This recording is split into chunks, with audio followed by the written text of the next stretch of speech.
أعوذ بالله من الشيطان الرجيم. بسم الله الرحمن الرحيم.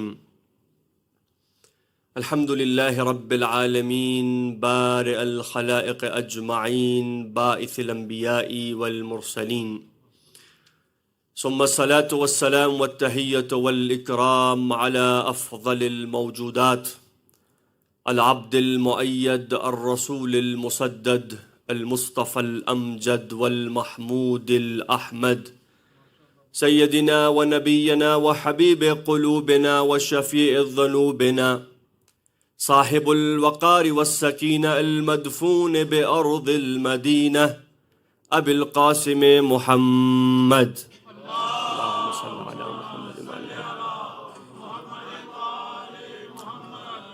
وآله الطيبين الطاهرين المعصومين المظلومين، ولعنة الدائمة على أعدائهم أجمعين من الآن إلى قيام يوم الدين.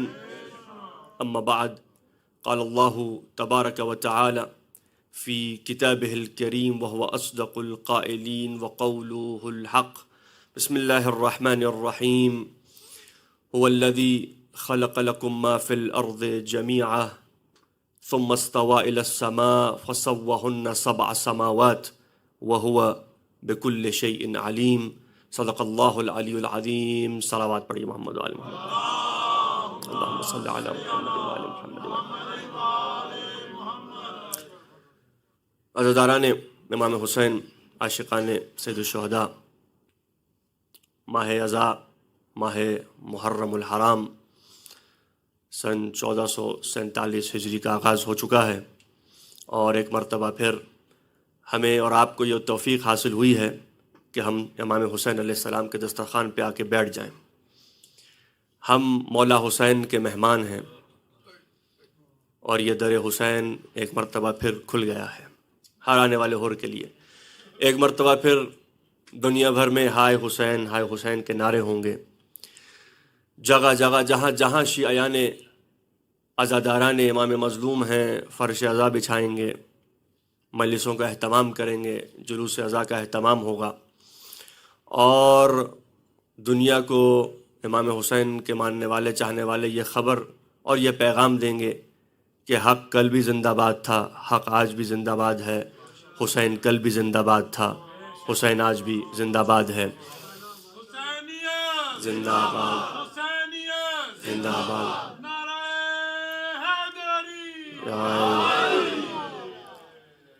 عزیزان محترم، ماہ محرم عزاداری کا مہینہ ہے. ماہ محرم غم و اندوہ اور حزن کا مہینہ ہے، اور روایت کہتی ہے کہ قیامت کے دن ہر وہ آنکھ اشک بار ہوگی جو دنیا میں حسین پر روتی نہ ہوگی. قیامت کے دن، اور جو آنکھ دنیا میں حسین پر روئے گی،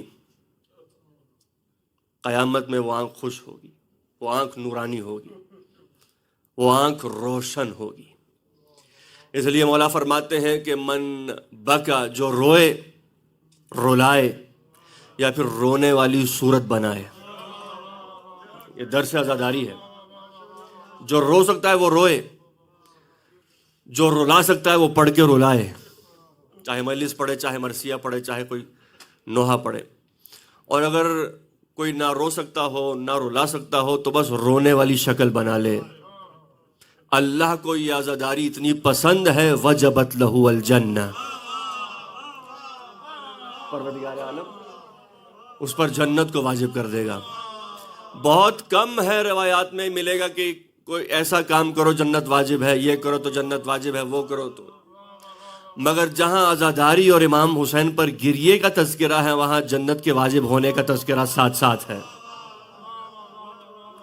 اسی دعا سے آغاز کرتے ہیں اس ماہ محرم کا. پروردگارہ، ہمیں سید الشہداء کی عزاداری کرنے، ان پر رونے اور ان کا ماتم کرنے کی توفیق عنایت فرما، کیونکہ یہ نام حسین ہر مظلوم کے دل کی تسکین ہے.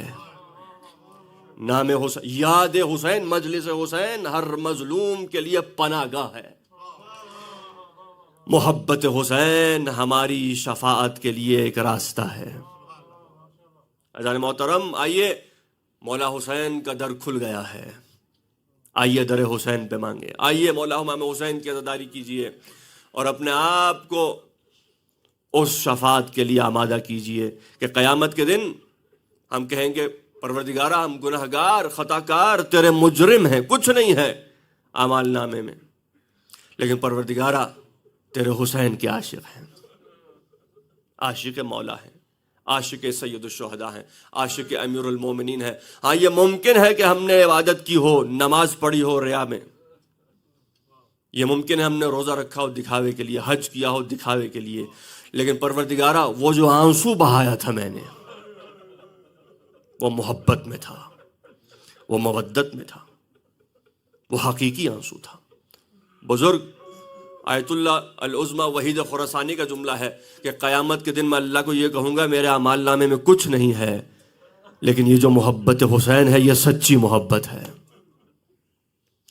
خدا ہمیں اس سال کربلا کی زیارت سے مشرف فرمائے، اور اگر زیارت سے پہلے موت آ جائے تو قبر میں، آخرت میں، برزخ میں قدم قدم پر حسین کی شفاعت سے مالا مال فرمائے۔ درود پڑھیے محمد و آل محمد پر، اللہم صلی علی محمد و آل محمد۔ عزیزان محترم، پہلی مجلس ہے اور کل سے قبلہ خطاب فرمائیں گے۔ میں بس چند آیات آپ کی خدمت میں عطیہ کر کے اجازت لوں گا۔ سورہ بقر کی آیت نمبر 29 سے خطبے کا آغاز ہوا۔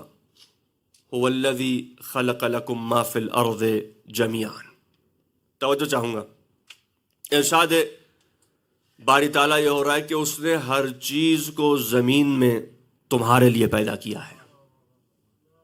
زمین و ما فیہا، زمین اور اس میں جو کچھ بھی ہے وہ اس نے تمہارے لیے پیدا کیا ہے۔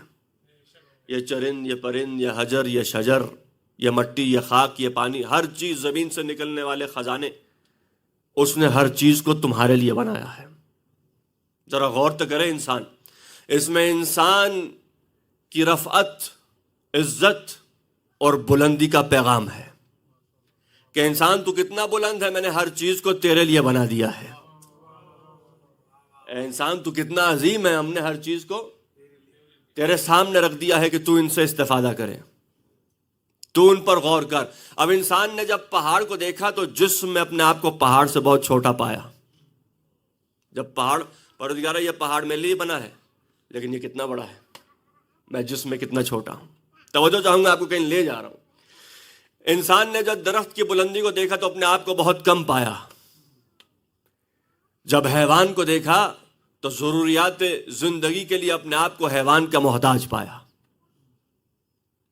سفر کرنا ہے تو حیوان کی ضرورت ہے، کنویں سے پانی کھینچنا ہے تو حیوان کی ضرورت ہے، جنگ و جہاد کرنا ہے تو حیوان کی ضرورت ہے، حتیٰ کھانا کھانا ہے تب بھی حیوان کی ضرورت ہے۔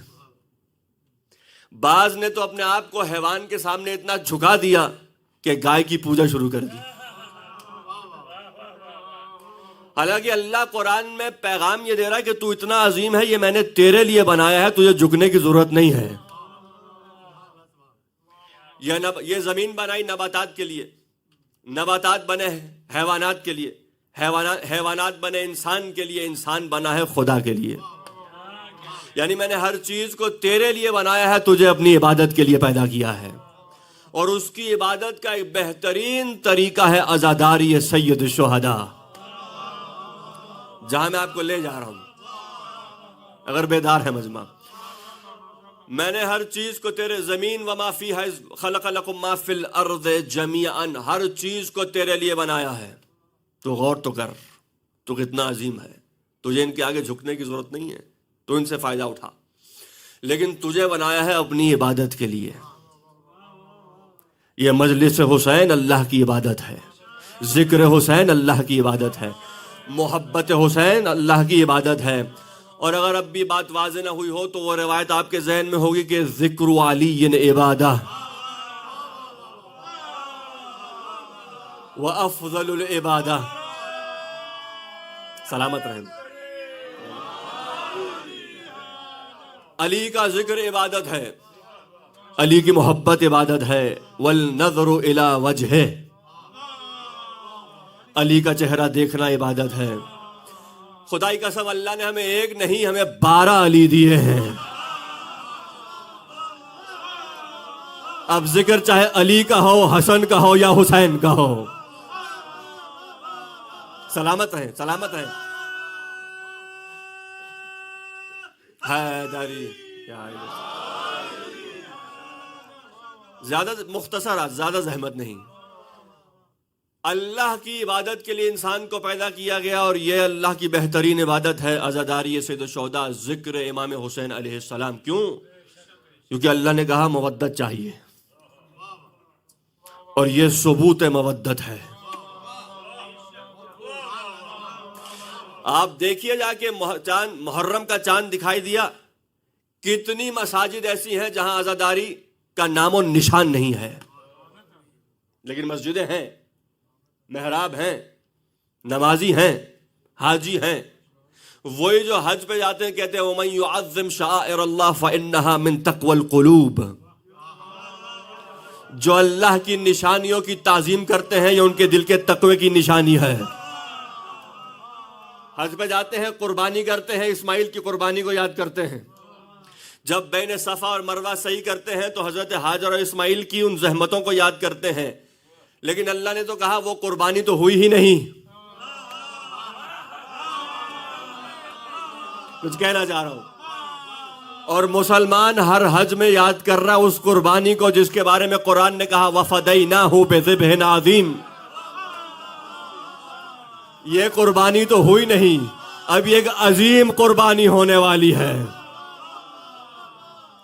تو اگر حاجی پہ واجب ہے اسماعیل کی قربانی کو یاد کرے تو بے طریق اولا حسین کی قربانی اس سے واجب تر ہے۔ سلامت رہیں، سلامت رہیں۔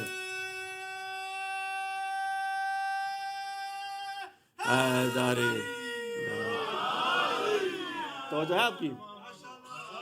وَفَدَيْنَاهُ بِذِبْحٍ عَظِيمٍ، یہ قربانی تو ہوئی نہیں، لیکن پھر بھی حاجی پہ فرض ہے یاد کرے جناب ابراہیم کی زحمتوں کو، حضرت اسماعیل کی قربانی کو۔ سدیر سیرفی راوی ہے، صحابی ہے چھٹے امام کا، آیا مولا کی خدمت میں، کہا بہت بڑے بڑے اصحاب موجود تھے امام کی خدمت میں، امام درس فرما رہے ہیں۔ اس کے بعد مولا نے سدیر کی جانب رخ کیا، کہا سدیر سنو، سدیر سیرفی روایتوں میں ان کا نام، راوی ہیں حدیث کے۔ مولا فرماتے ہیں سن، جو ہمارا چاہنے والا ہے، جو ہمارا عاشق ہے، وہ ہر حالت میں مشغول عبادت پروردگار ہے۔ چاہے کھڑا ہو جائے مشغول عبادت ہے، بیٹھ جائے مشغول عبادت ہے، سو جائے نیند میں مشغول عبادت ہے، موت آ جائے تب بھی مشغول عبادت ہے۔ گھبرا گیا راوی، کہا مولا کیا مطلب؟ اچھا بیٹھ جائے تو سمجھ میں آتا ہے بیٹھ کے تسبیح کر سکتا ہے، مشغول عبادت ہے۔ کھڑا ہو جائے تو قیام میں ہے، حالت نماز میں ہے، تب بھی مشغول عبادت ہے۔ مولا اگر نیند آ جائے تو عبادت کیسی؟ گھبرا گیا، کہ مولا اگر حالت محو خواب ہے، اگر حالت خواب میں ہے، سو رہا ہے، تو یہ عبادت کیسی؟ کہ کیونکہ ہمارا چاہنے والا ہے، جب سو جاتا ہے تو اللہ زمین کے فرشتے اس کے پاس بھیجتا ہے، وہ اس کے اطراف نماز پڑھتے ہیں، اور جو نماز کا ثواب ہے اس کے اعمال نامے میں لکھا جاتا ہے۔ اب یہ ذہن میں رہے، فرشتوں کی ایک رکعت نماز انسان کی 1000 رکعتوں سے بہتر ہے۔ کہ سو رہا ہے تب بھی حالت عبادت میں ہے۔ کہا مولا اگر مر گیا تو اس کے لیے وہ حدیث آپ کے ذہن میں ہوگی، من مات علی حب آل محمد مات شہیدہ، جو محبت آل محمد میں۔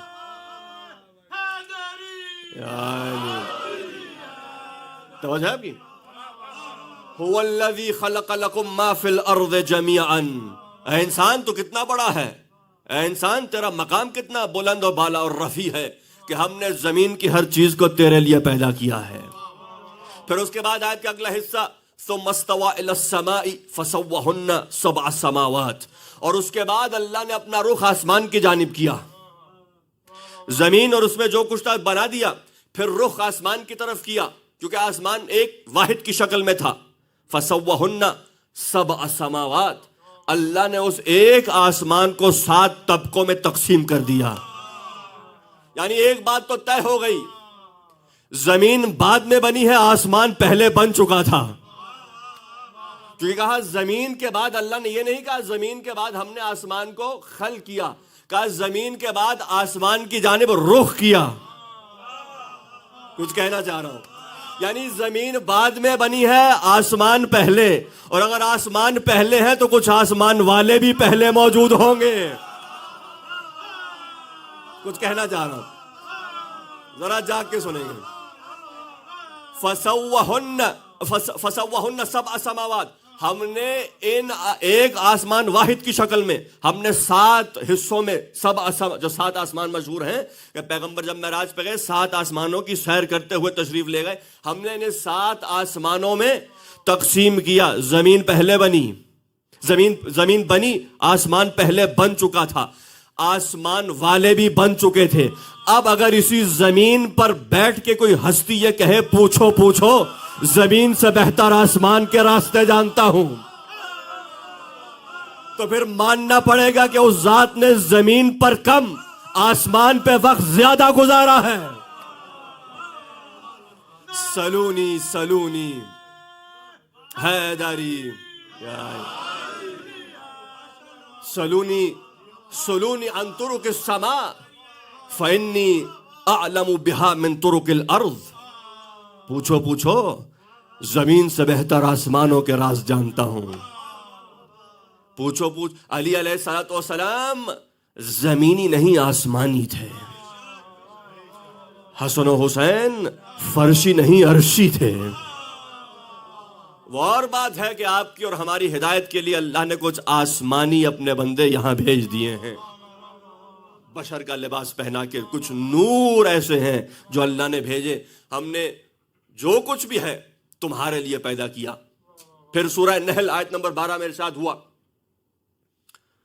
وَسَخَّرَ لَكُمْ اللَّيْلَ وَالنَّهَارَ وَالشَّمْسَ وَالْقَمَرَ وَالنُّجُومُ مُسَخَّرَاتٌ بِأَمْرِهِ. تھکے تو نہیں حضرات؟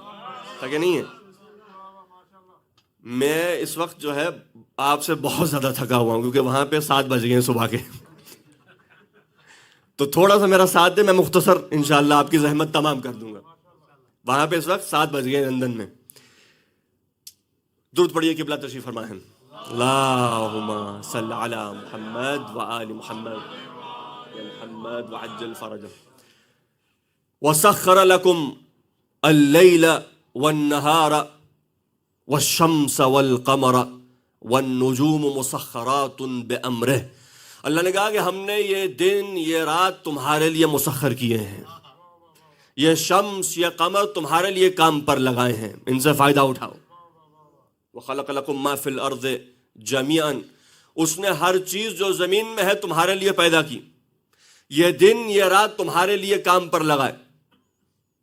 دن ہے تو کام کرو، رات ہے تو آرام کرو. یہ شمس یہ قمر یہ سورج، دھوپ نکلے سورج کی روشنی سے استفادہ کرو، چاند کی چاندنی سے فائدہ اٹھاؤ. والنجوم مسخرات بامرہ، اور یہ جو ستارے ہیں انہیں اپنا رہنما قرار دو، اور یاد رکھو یہ اس کے حکم کے تابع ہیں. یعنی بنائے تمہارے لیے ہیں لیکن اس کے حکم کے تابع ہیں، تمہارے حکم کے تابع نہیں ہیں. یعنی اب جب تک دن ہے کام کرو، یہاں رات پڑی آرام کرو. جب تک سورج ہے تو اس کی شعاؤں سے، اس کی روشنی سے، اس کے نور سے فائدہ لو. چاند کی کوئی یہ نہیں کہہ سکتا کہ مجھے دن کی جگہ رات چاہیے، رات کی جگہ دن چاہیے. کہیں لے جا رہا ہوں آپ کو. کوئی یہ نہیں کہہ سکتا مجھے مغرب کی جگہ عصر چاہیے، عصر کی جگہ مغرب چاہیے. کیوں؟ مسخرات بامرہ، یہ اس کے امر کے تابع ہیں. یعنی آپ کے کہنے پہ دن رات اور رات دن میں نہیں ہو سکتا. وہ اور ہوں گے جن کے اشارے پہ ڈوبتا ہوا سورج پلٹ آئے. کہیں لے جا رہا ہوں آپ کو. بھئی آپ کے لیے دن ہے تو فائدہ اٹھائیں، رات ہے تو آرام کریں. آپ یہ نہیں کہہ سکتے کہ یہ مغرب کا وقت عصر ہو جائے یا ظہر ہو جائے. یا ظہر کا وقت، یہ اس کے امر کے تابع ہیں. بھئی اب کوئی تو اولی الامر ہوگا.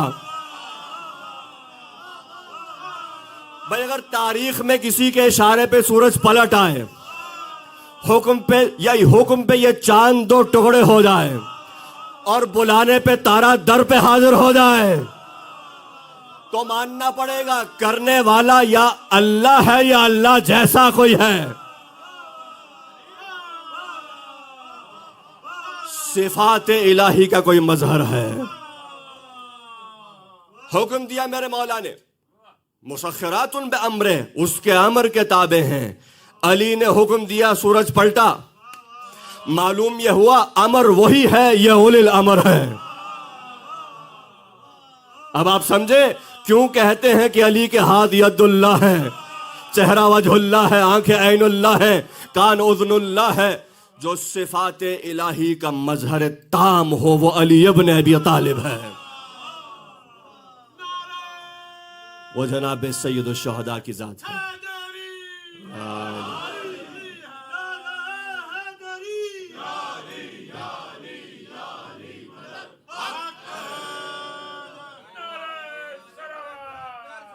اللہم صلی علی محمد وعلی. بس مختصر کر رہا ہوں، مجلس تمام ہو گئی. 2 جملے اور مختصر. ہر چیز کو اللہ نے بنا دیا. آسمان پہلے بنا، قرآن کی آیت ہے. زمین بنائی، اس کے بعد رخ کیا آسمان کی طرف، یعنی آسمان تھا. زمین بنی بعد میں، اور اس میں جو کچھ تھا بعد میں، وما فی، اور اس میں جو کچھ بھی تھا وہ ہم نے تمہارے لیے بنا دیا. لیکن زمین و آسمان سے بھی کوئی پہلے بنے تھے. انی جائل فی الارض خلیفہ. ابھی قرآن کی 3 آیتیں ہیں، شاید ایک اور آیت پڑھ کے میں مجلس تمام کر دوں. انی جائل فی الارض خلیفہ، یعنی ابھی زمین و آسمان نہ تھے، وہ خلیفہ تھا جسے زمین کے لیے پیدا کیا گیا تھا. وہ خلیفہ تھا، اللہ نے بنایا خلیفہ. کہ یہ ہم نے زمین، حضرت آدم، حضرت حوا، یا آدم، اے آدم و حوا، اسکن انت وزوجک الجنہ، آپ اور آپ کی زوجہ جنت کے باغات میں جہاں مرضی آپ سیر کریں، آپ رہیں، جہاں چاہیں اپنا گھر بنا لیں، سکونت اختیار کر لیں. یہ سب آپ کے لیے اللہ نے بنایا ہے.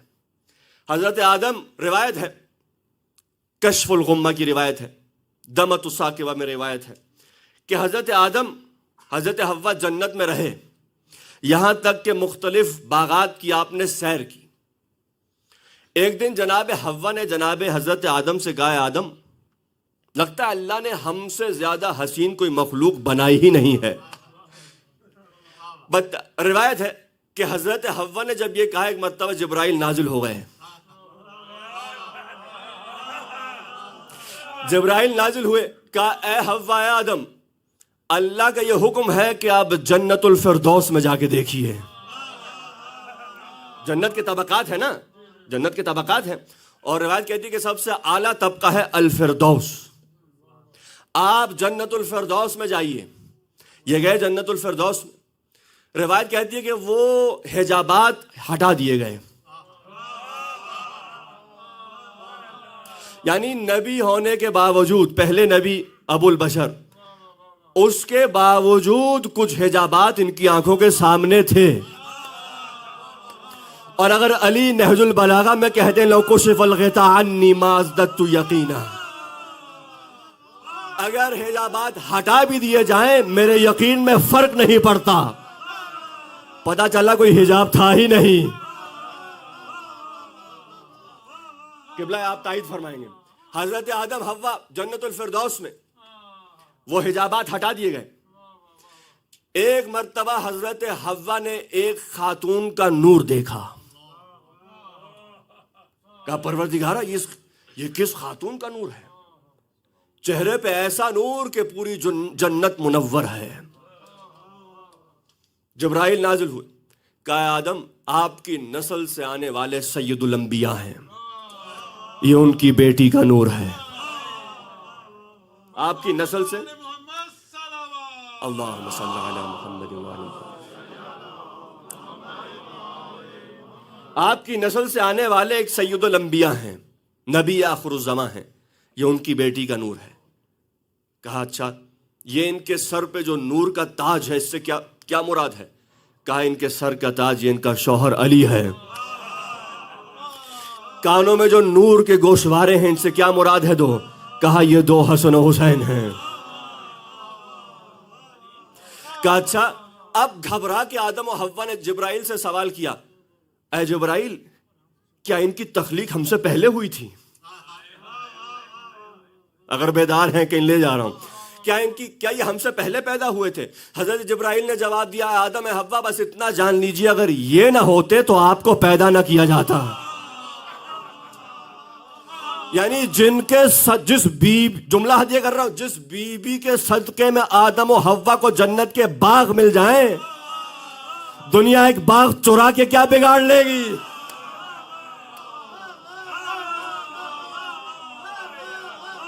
جن کے صدقے میں جنت کے باغات ملے ہیں۔ توجہ ہے؟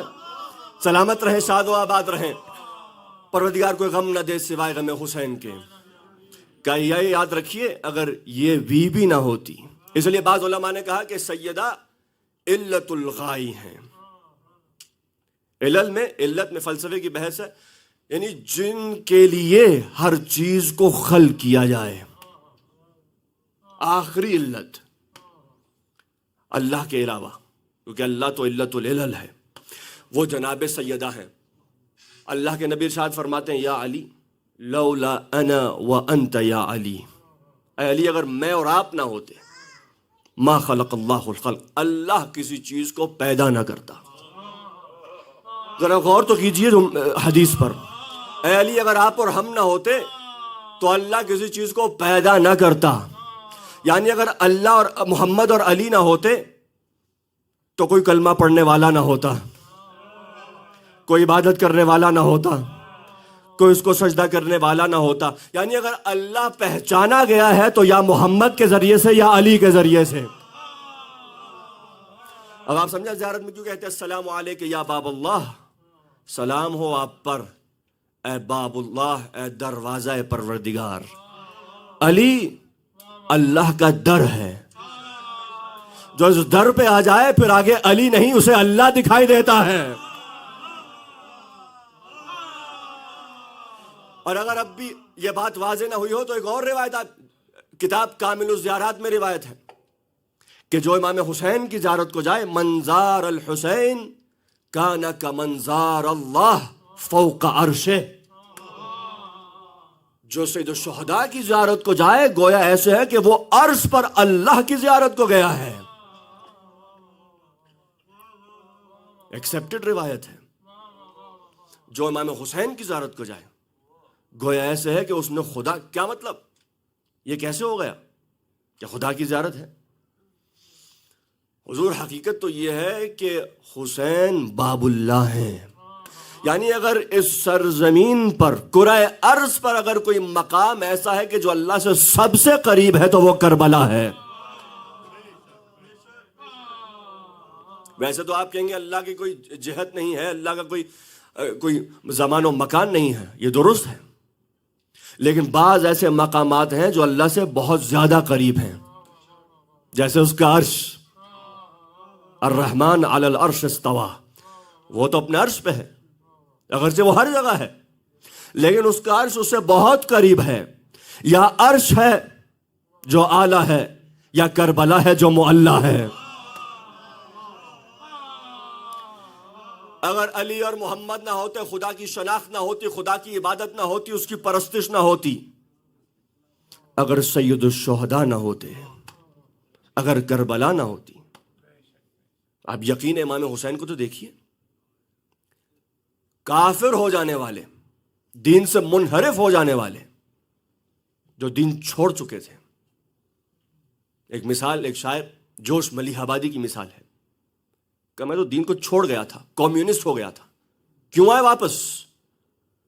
یقین حسین، جس یقین سے حسین نے سجدہ کیا تھا، مجھے یقین ہو گیا کوئی خدا تو ہوگا۔ آپ جانتے ہیں نا حضرت ابراہیم نے سوال کیا تھا اللہ سے، ربی ارنی کیف تحیی الموت، پروردگار کیسے زندہ کرتا ہے؟ کیا یہ ایمان نہیں رکھتے؟ اولم تؤمن، کہنے نہیں رکھتا ہوں، لیطمئن قلبی، لیکن اطمینان قلب چاہتا ہوں۔ فخذ اربعۃ من الطیر، اٹھاؤ 4 پرندے، مانوس کرو۔ آپ جانتے ہیں مجھے یہ وقت نہیں ہے اب، لیکن حضرت ابراہیم نے جب دیکھا کہ یہ پرندے کیسے زندہ ہوئے، اطمینان قلب پیدا ہوا، ایمان تھا۔ لیکن سید الشہداء کا ایمان اور یقین، خدا کی قسم جملہ ہدیہ کر رہا ہوں، ایسا ہے کہ قیامت تک کے لیے ہر حسینی کو حسین کے ایمان اور یقین سے اپنے ایمان میں تقویت ملے گی۔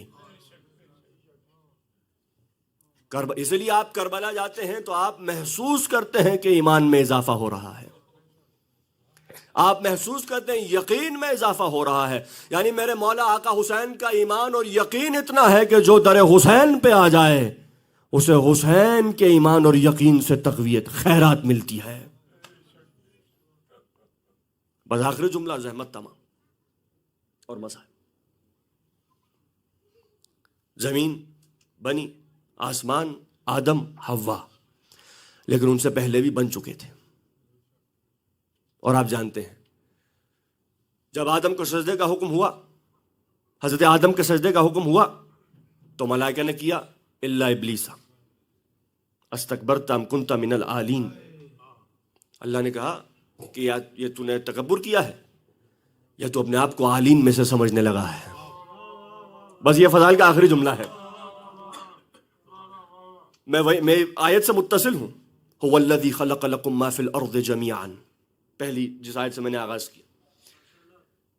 جب ابلیس نے کہا نہیں کروں گا تو اللہ نے اسے 2 آپشن دیے، یا تو تکبر کرنے لگا ہے، یا تو اپنے آپ کو ایک برتر اور اعلیٰ اور بہتر مخلوق سے جاننے لگا ہے۔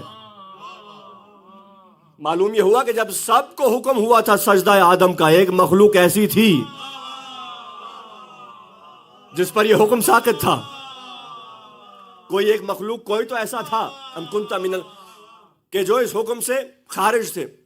روایت ہے ابو سعید الخدری رضی اللہ عنہ، مقبول راوی، صحابی، متفق علیہ شخصیت، کہتے ہیں کہ میں حضور کی بزم میں بیٹھا ہوا تھا، ایک شخص آیا، اللہ کے نبی یہ تکبر کرنا تو سمجھ میں آتا ہے، یہ عالین کیا ہے؟ مزاحمت تمام۔ شیطان کا تکبر تو سمجھ میں آتا، کہتا تھا میں نار سے ہوں، خلقتنی من نار وخلقتہ من طین، میں جو ہوں نار سے ہوں، یہ طین سے، لیکن یہ عالین کیا ہے، یہ کون سی مخلوق ہے؟ تو اللہ کے نبی نے کہا سنو، جب آدم کو سجدے کا حکم دیا گیا تو اس وقت میں، میرا بھائی علی، میری بیٹی فاطمہ اور میرے نواسے حسن و حسین اور نسل حسین سے آنے والے 9 الائمہ، 9 امام اس حکم سے خارج تھے۔ توجہ کی آپ نے حضرت؟ اور روایت یہاں تک کہتی ہے کہ در حقیقت آدم کو سجدے کا حکم تو تب ہوا تھا جب پشت آدم میں محمد و آل محمد کا نور ڈالا گیا تھا۔ روایت ہے، ہمارے ہاں روایات ہیں بلکہ، کہ آدم کو سجدے کا حکم تو تب ہوا جب پشت آدم میں محمد و آل محمد کا نور منتقل ہو چکا تھا۔ اور مولا فرماتے ہیں سجدہ آدم کو نہیں تھا، وہ سجدہ ہمارے نور کی تعظیم میں تھا۔ سلامت رہیں، سلامت رہیں، بہت بڑا جملہ ہے۔ وہ ہمارے نور کی تعظیم اور تکریم میں تھا۔ وہ فرشتے، آدم تو مسجود ہے، یعنی آدم قبلہ بنا ہوا تھا، لیکن جس طرف تکریم اور تعظیمی سجدہ تھا وہ نور تھا، وہ نور جسے اللہ نے اس پشت میں ڈالا تھا۔ بس عزیزو، یعنی جب کچھ نہ تھا، آدم تھے، آدم گھبرا گئے، ہم سے پہلے بھی کوئی تھے، حسن بھی، حسین بھی۔ آئیے اسی جملے میں مصائب سے رب دے رہا ہوں۔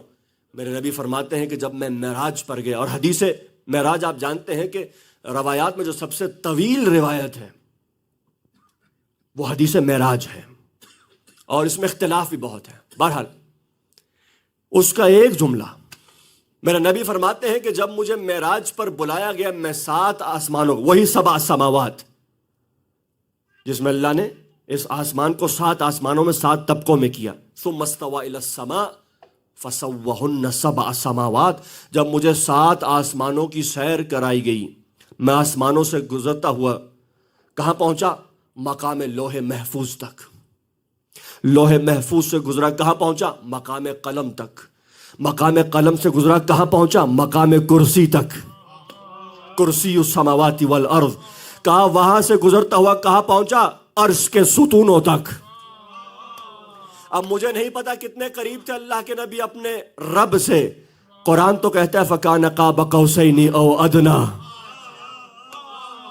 اب میں اس سے آگے میں کیا کہوں؟ جب اللہ نے حد معین نہیں کی محمد کی تو ہم کون ہیں؟ اور جب محمد کی حد معین نہیں ہے تو جو نفس محمد ہوگا،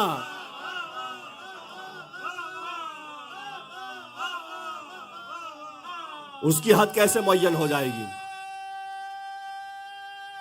حیداری بزحمت تمام ہو گئی اسی جملے پہ۔ میرے نبی فرماتے ہیں میں جب عرش پر گیا، یہ تمام مقامات سے گزرتا ہوا جب میں عرش پہ پہنچا تو میں نے عرش کے دائیں جانب اللہ کے عرش کو نام حسین سے مزین پایا۔ کیا لکھا ہوا تھا؟ ان الحسین مصباح الہدی والسفینۃ النجاۃ، یعنی اللہ نے اپنے عرش کو نام حسین سے زینت بخشی ہے۔ مجھے کہنے دیجئے جس نام سے اللہ اپنے عرش کو زینت بخشے وہ حسین کتنا حسین ہوگا۔ اللہ اکبر، اللہ اکبر۔ اور وہ جو اتنا حسین تھا کہ اللہ اس کے نام سے اپنے عرش کو مزین کرے، آج مومنوں نے اس کے نام سے فرش عزا کو مزین کر رکھا ہے۔ ہاں، جو اللہ کو بھی بہت پیارا تھا، جو محمد کو بھی بہت پیارا تھا، آخر وہ حسین اپنی منزل کے قریب ہو رہا ہے۔ جو وعدہ حسین نے نانا سے کیا تھا وہ وعدہ پورا ہونے جا رہا ہے۔ عزادارو، میرے مولا مسلسل سفر میں ہیں، رجب سے شعبان، ابھی بھی آپ کربلا نہیں پہنچے، 2 محرم کو آپ کربلا میں داخل ہوں گے۔ کتنا پیارا تھا نواسا اپنے نانا کو۔ راوی کہتا ہے ایک دن میں نے پیغمبر کو عجیب کام کرتے دیکھا، اپنے نواسے کو اپنی گود میں بٹھا لیا اور کرتا اٹھا لیا یہاں تک کہ امام حسین کا سینہ ظاہر ہوا۔ کبھی سینے پہ بوسہ دیتے ہیں، کبھی امام حسین کی پہلو پہ بوسہ دیتے ہیں، کبھی پشت پر۔ کہا آقا یہ کیا کر رہے ہیں؟ آقا یہ کیا ہو رہا ہے؟ سنیں گے میرے نبی کا جملہ کیا ہے؟ فرمایا اقبل مواضع السیوف، کہا کہ سنو میں ان مقامات کو چوم رہا ہوں جہاں کل تلواروں کے وار ہوں گے، جہاں کل نیزے برسائے جائیں گے، جہاں کل تیر آ کے پیوست ہوں گے۔ بس عزادارو، کتنی محبت تھی آقا رسول خدا کو امام حسین سے۔ کبھی امام حسین پر رسول نے گریہ کیا ہے تو کبھی شہزادی نے گریہ کیا ہے۔ آپ جانتے ہیں شہزادی امام حسین کے متعلق بہت حساس تھیں۔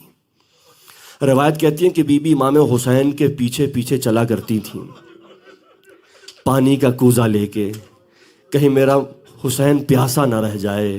حسین کی پیاس کے معاملے میں بی بی بہت حساس تھیں، بہت حساس تھیں، اور متعدد بار بی بی خود پانی پلاتی تھیں۔ اور آپ جانتے ہیں کہ شہزادی کے بعد جب شہزادی ام البنین آئیں تو وہ بھی مولا کی پیاس سے متعلق بہت حساس تھیں۔ یہی درس دیا تھا اپنے عباس کو، اے عباس تیرے ہوتے ہوئے میرا حسین پیاسا نہ رہے۔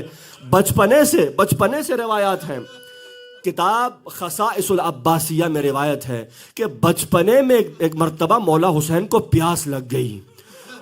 امام حسین تشریف فرما، امام حسن ہیں، مولا کائنات ہیں، جناب عباس ہیں۔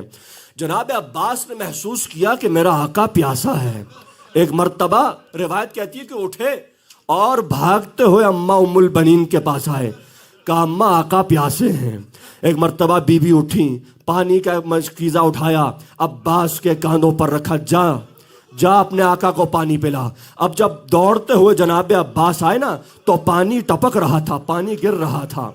اب جب جناب امیر کائنات نے عباس کو دیکھا تو اس حالت میں کہ آپ کے کاندھوں سے پانی ٹپک رہا ہے, اپنے مولا کے لیے پانی لا رہے ہیں, اس وقت یہ لقب آپ نے ہدیہ کیا, یا ساقی کربلا, یا ساقی العطشا, اے پیاسوں کو پانی پلانے والا, اے پیاسوں کا ساقی عباس. بس عزاداروں سب نے حسین پر گریہ کیا ہے, لیکن سنیں گے عجیب ہے کربلا والوں کا مقام عجیب ہے. سب نے کربلا والوں پر گریہ کیا ہے, لیکن کربلا میں کوئی نہیں رویا. اٹھائے تاریخ, کیا حبیب روتے ہوئے گئے تھے؟ کیا مسلم روتے ہوئے گئے تھے؟ مسلم ابن اوسجا, خدا کی قسم وہ تو آئے ہی شہید ہونے کے لیے تھے. نہ جناب حبیب روتے ہوئے گئے ہیں, نہ جناب مسلم ابن اوسجا.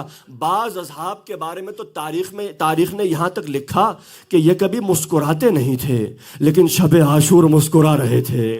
جب کسی نے کہا تم کیوں مسکرا رہے ہو, کہا کل کا دن ہے, بس میں اپنے آقا رسول خدا سے جا ملوں گا, اپنی جان کو اپنے مولا پہ نثار کر دوں گا. ہاں عزاداروں, کوئی بھی کربلا میں روتا ہوا نہیں گیا. نہ علی اکبر روتے ہوئے گئے ہیں, نہ جناب عباس روتے ہوئے گئے ہیں, نہ جناب قاسم بھی بس اس وقت تک روئے ہیں جب تک اجازت نہیں ملی.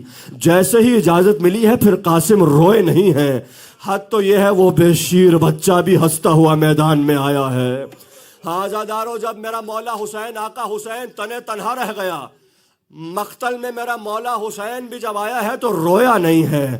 ہاں بس ایک مقام پہ جب میرا مولا رویا ہے, جانتے ہیں کیوں؟ میرا مولا رویا ہے تو زینب کی اسیری کو یاد کر کے رویا ہے. میرے مولا نے اگر گریہ کیا ہے تو زینب و ام کلثوم کی وجہ سے کیا ہے کہ میرے بعد ان بیویوں کا کیا ہوگا. بس عزادارو زحمت تمام اس جملے پہ میں کہوں گا مولا آپ تو سوچ کے رو رہے تھے. ہائے سلام ہے مولا سجاد کی غیرت پر, آپ تو سوچ کے رو رہے تھے. جس مولا کی آنکھوں کے سامنے بی بی شرابی کے دربار میں چلی جائے, وہ مولا 30 سال گریہ نہ کرے تو کیا کرے؟ وہ مولا خون کے آنسو نہ روئے تو کیا کرے؟ الا لعنت اللہ علی القوم الظالمین وسيعلم الذين ظلموا أي منقلب ينقلبون والعاقبة للمتقين. إنا لله وإنا إليه راجعون. ماتم حسین.